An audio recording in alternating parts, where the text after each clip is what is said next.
আমি সরকারের অর্পিত দায়িত্ব এবং বাংলাদেশের সাংবিধানিক আইন এবং মানবাধিকার এবং বাংলাদেশের ফৌজদারি আইন বাস্তবায়নের জন্য সরকার কর্তৃক অর্পিত দায়িত্ব আমি পালন করার চেষ্টা করেছি।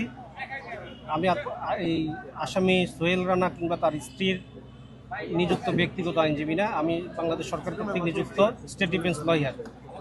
স্টেট ডিফেন্স লয়ার হিসেবে যেই মামলায় আসামির সর্বোচ্চ শাস্তির বিধান রয়েছে, এই ধরনের একটা অপরাধ এটা, আমি আমার সেই দায়িত্বটুকু আসামি পক্ষে যেন বিচারটা স্বচ্ছ হয়, নিরপেক্ষ হয়, দেশ এবং দেশের বাইরে যেন এই বিচার প্রক্রিয়ার প্রশ্নের সম্মুখীন না হয়, সেজন্য আমি আসামি পক্ষে চেষ্টা করেছি যেন বিচারটা আসামি পক্ষে মামলা পরিচালনা করেছি এবং চেষ্টা করেছি বিচারটা যেন প্রশ্নের সম্মুখীন না হয়, ত্রুটিমুক্ত হয়।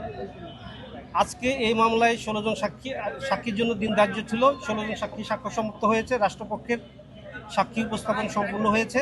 আগামীকালকে এই মামলার 342 বা আসামির আত্মপক্ষ সমর্থনের জন্য দিন ধার্য আছে। আপনি কি মনে করেন আপনার